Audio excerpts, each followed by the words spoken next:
चलिए स्टार्ट करते हैं। Proof root 3 is irrational. हमको प्रूफ करना है कि रूट 3 जो होगा यह एक इरेशनल नंबर होगा। देखिए, अगर किसी नंबर को इरेशनल प्रूफ करना है तो मैं आपको छोटी सी कहानी सुनाता हूँ। कहानी में आप इंटरेस्ट लेते हैं, बहुत अच्छी बात। देखिए, एक छोटी सी कहानी देखिएगा ना। एक लड़का है, उसका नाम है मोहन। एक दूसरा लड़का है जिसका नाम है श्याम ना। श्याम ने मोहन से क्या कहा? मोहन से कहा कि तुम मेरे घर चोरी की हो। तो बोलता है, मोहन बोलता है कि हाँ, कितने बजे चोरी की है तुम्हारे घर? तो बोलता है कि तुम मेरे घर 10 बजे चोरी की हो, मैं तुम ही चोरी किए ही हो। मोहन कहता नहीं भाई, मैं चोरी नहीं किया हूँ, मैं तो आज पढ़ने गया था ना। लेकिन कहता नहीं, तुमने चोरी किया है। मोहन कहता नहीं भाई, मैं पढ़ने गया था। ठीक है, बार बार कहता है श्याम मोहन से। तो लेकिन मोहन कहता चलो भाई ठीक है, जो तुम कह रहे हो तुम्हारी बात एक बार मैं मान लेता हूँ कि जो तुम कह रहे हो कि तुम्हारे घर चोरी किया हूँ तो मैं मान लेता हूँ। ठीक है, देखिए सवाल, इस कहानी को ध्यान समझिए। इस कहानी का पूरा संबंध इस क्वेश्चन से है। ठीक है, हाँ। तो मोहन क्या करता है कि ठीक है, जो तुम मान लेता हूँ कि मैं तुम्हारे घर चोरी किया हूँ, तो बताओ तुम्हारे घर चोरी कितने बजे हुआ? तो बोलता है कि मेरे घर 10 बजे AM में, सुबह 10 बजे चोरी हुआ था। सुबह ही 10 बजे चोरी हो गया था ना। ठीक है, कहता है चलो अच्छा ठीक है, मैं मान लेता हूँ। अच्छा देखो, अब मेरे साथ तुम चलो। वो लेकर जाता है, अपने फ्रेंड से मिलाता है ना, जो फ्रेंड उसके स्कूल में थे। कितने बजे से? 8 बजे से 12 बजे तक उसके साथ में थे। उसके फ्रेंड जो थे स्कूल में 8 बजे से 12 बजे तक थे। दूसरा, स्कूल का अटेंडेंस रजिस्टर दिखलवाता है जिसमें वो प्रेजेंट होता है ना। और अपने स्कूल की टीचरों से मिलाता है, जो हर टीचर कहते हैं कि हाँ ये तो आया था स्कूल आज। ठीक है, और स्कूल के कैमरा में दिखाता है कि देखो मैं स्कूल कैंपस में ही था 8 बजे से लेकर के 12 बजे तक। अब एक ही बात हो सकता है क्या, कि या तो मैं 8 से 12 स्कूल में हो सकता हूँ, या तो 10 बजे तुम्हारे घर चोरी कर सकता हूँ। तो मेरे स्कूल में होने का एविडेंस है कि 8 से 12 में स्कूल में था। और जो तुम कह रहे हो कि मैं तुम्हारे घर चोरी किया हूँ, इसका तुम्हारे पास कोई एविडेंस नहीं है। तो ये प्रूफ हो गया कि वो चोरी नहीं किया है। बस सिंपल सी बात है ना।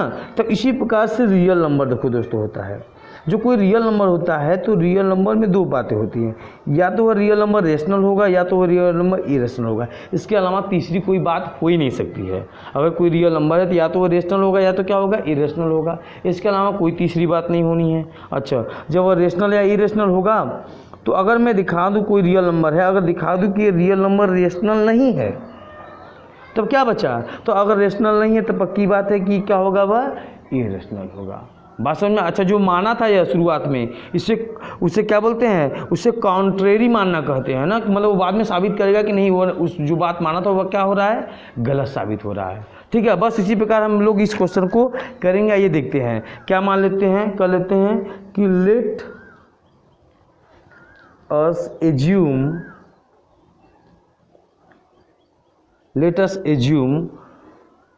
टू द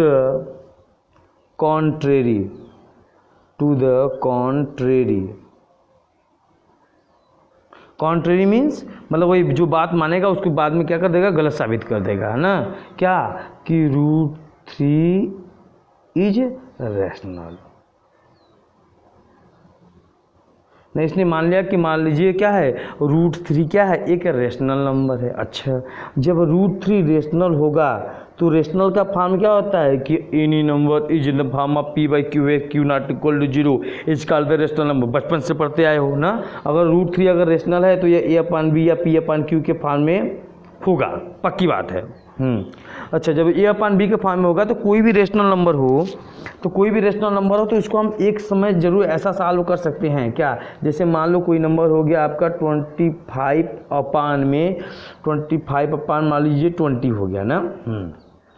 मान लो मैं इसको डिवाइड कर रहा हूँ ना, क्या क्या, 5 जो 25, 5 4 जा 20 ना, या होता 25 मान लीजिए 15 होता, 5 जो 25, 5 3 जा 15 ना। क्या आप 5/4 को अब सॉल्व सिंप्लीफाई कर सकते हो? नहीं। 5/3 को कर सकते हो? नहीं। तो जब सिंप्लीफाई नहीं कर पा रहे हो, इसका मतलब क्या, ये 5 और 4 को प्राइम नंबर बन चुका है। 5 और 3 क्या बन चुका है, को प्राइम नंबर में बन चुका है। मतलब क्या हुआ कहने का कि जब दो नंबरों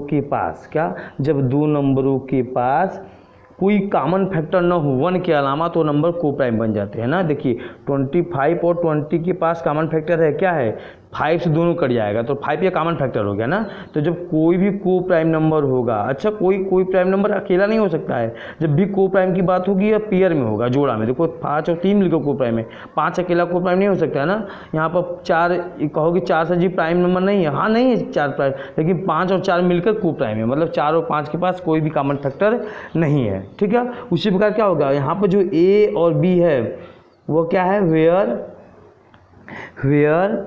क्या है ए एंड बी आर को प्राइम, यह को प्राइम नंबर है। इतना बात समझ में आ गया कि ए और बी क्या है, को प्राइम है। अच्छा जब को प्राइम होगा उसको सॉल्व कर लो, इसका इधर मल्टीप्लाई करोगे कितना हो जाएगा, ये हो जाएगा ए इज इक्वल टू क्या हो जाएगा भाई √3 हो जाएगा, ठीक है। इसको स्क्वायरिंग बोथ साइड कर लीजिए, क्या हो जाएगा स्क्वायरिंग बोथ ऑन साइड, ठीक है। जब स्क्वायरिंग बोथ ऑन साइड के लिए क्या होगा, ये इसका ए का स्क्वायर करोगे तो हो जाएगा ए का स्क्वायर, इसको √3 का स्क्वायर कितना होगा 3, और इसका स्क्वायर कितना होगा बी का स्क्वायर। देखिए अगर किसी नंबर का स्क्वायर करते हो तो रूट खत्म हो जाता है, कैसे देखो ध्यान से, ये √3 है, इसका स्क्वायर करोगे तो क्या हो जाएगा, ये हो जाएगा √3 × √3, ठीक है। इसका पेयर बन गया √3 का, 3 × 3 कितना आ गया, बाहर हो गया 3। एक तरीका तो ये होगा, दूसरा तरीका देखो क्या होगा, √3 के पावर 2 है तो इसको लिख सकते हो ना √3 × √3, ऐसे लिख सकते हो। तो क्या हो जाएगा 3 के पावर 1/2 × 3 के पावर 1/2, तो पावर ऐड होता है कि नहीं होता, जैसे आप करते हो यक्स × यक्स, क्या होता है यक्स पावर 2, पावर 1 ऐड हो गया इसका, तो 1/2 ऐड होगा, पावर कितना हो जाएगा, पावर हो जाएगा 1 हो जाएगा, तब ये 3 हो जाएगा। अच्छा एक तीसरा तरीका और देख लो, √3 के पावर कितना है भाई 2 है, तो इसको देखो ऐसे भी लिख सकते हो ना √3 के पावर 1/2, 3 के पावर 1/2 और पूरे का पावर 2। तो क्या होता है देखो, जब ऐसे होता है ना कि यक्स की पावर 3 हो कि पावर 2 हो, तो जब इसके पावर के ऊपर पावर तो पावर मल्टीप्लाई करते हो 6 हो जाता है, तो इसका भी पावर का पावर मल्टीप्लाई करो कितना हो जाएगा, ये 3 के पावर 1/2 × 2 करोगे, पावर कर गया कितना आ जाएगा 3 आ जाएगा, ठीक है। चलो देखो अच्छा अब यहाँ पर हम लोग समझते हैं, ठीक है, कितना हो जाएगा, ये हो गया। अब देखो एक थ्योरम है, क्या थ्योरम भाई, ये थ्योरम यह है कि अगर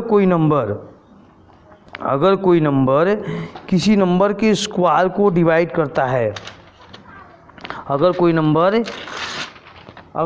किसी नंबर के स्क्वायर को डिवाइड करता है, ध्यान समझिएगा ना, अगर कोई प्राइम नंबर, थ्योरम नंबर 1.3 याद होगा, थ्योरम 1.3 क्या कहता है कि if P is prime then if P divides A square then P divide A, ठीक है। बस यही बात है ना कि अगर कोई प्राइम नंबर है किसी नंबर की स्क्वायर को डिवाइड करता है ना, मान लो 2 एक प्राइम नंबर है जो कि 36 को डिवाइड करता है, किसका स्क्वायर है 36 का, मतलब 6 का स्क्वायर है ना, 18 हो गया है।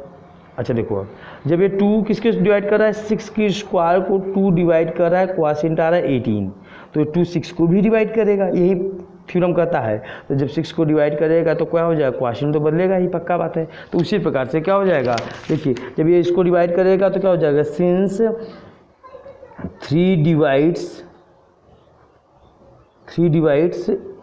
A square therefore 3 divides A, बात समझ में आई ना। अगर ये 2 6 के स्क्वायर को डिवाइड करता है तो 2 6 को भी डिवाइड करेगा, लेकिन क्वॉशिएंट बदलेगा, तो क्वॉशिएंट देखो क्या बदल जाएगा, देखो क्वॉशिएंट 3 आ गया, यहाँ पर 18 आ रहा था, यहाँ पर 3 आ गया। उसी प्रकार से क्या हो जाएगा, यहाँ पर B स्क्वायर आ 3, जब A स्क्वायर डिवाइड कर B स्क्वायर आ, जब 3 जब A को डिवाइड करेगा, इसका मतलब क्या हुआ, जब 3 A को डिवाइड करेगा तो क्या आएगा, ये आ जाएगा A is equal to 3 into quotient, ये B स्क्वायर की जगह चेंज हो जाएगा, क्या हो जाएगा, ये कुछ नया आ जाएगा, मान लो C आ जाएगा ना। This is the equation number 2, तो ये कौन सा हो जाएगा, ये वाला आपका हो जाएगा फर्स्ट। इतना बात समझ में आ गई। हाँ अब ये बड़ा इंपॉर्टेंट है ये वाला पॉइंट, ठीक है, इसको ध्यान रखिएगा अच्छे से, आप बिल्कुल अच्छे से, ठीक है। अब देखिए इसको फिर से स्क्वायरिंग कर दीजिए, क्या हो जाएगा भाई,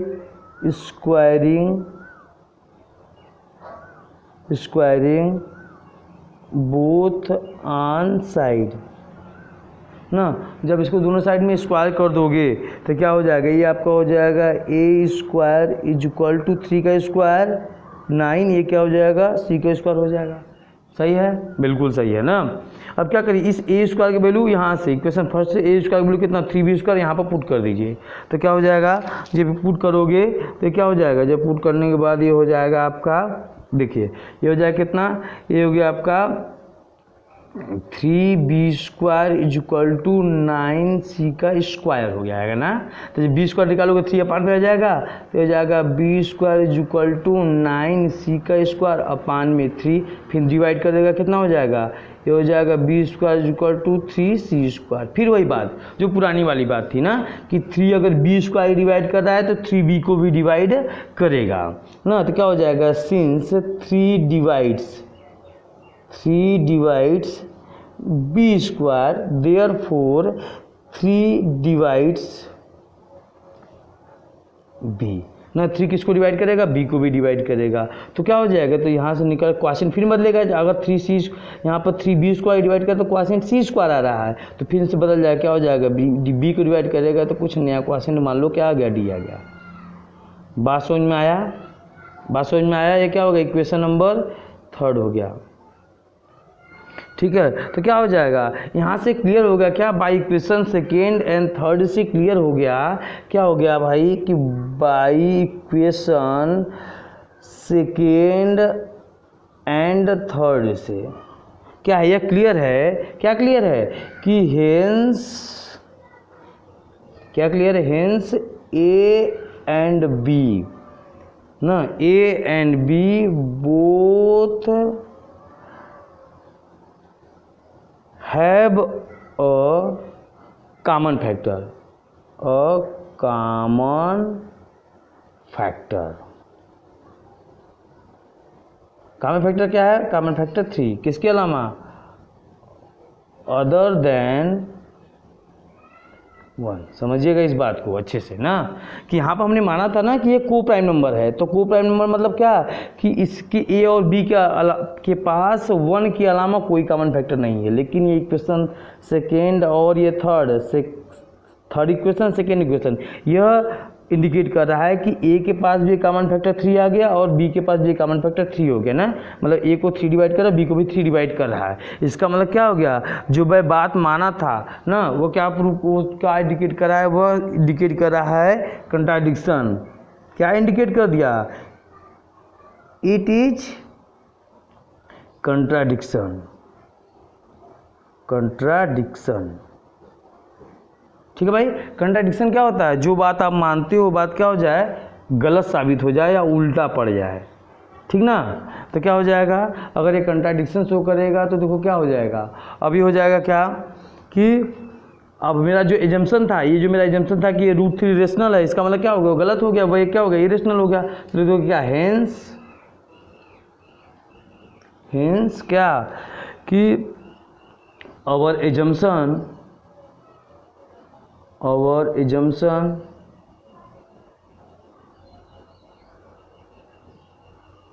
is incorrect। मेरा जो assumption था वो क्या हो गया भाई, इनकरेक्ट हो गया, मतलब क्या हो गया, गलत हो गया। ठीक है, जब मेरा assumption गलत हो गया तो इसका मतलब क्या हो जाएगा कि इसका मतलब हम लोगों ने यहाँ से क्या कंक्लूजन निकाला, सो वी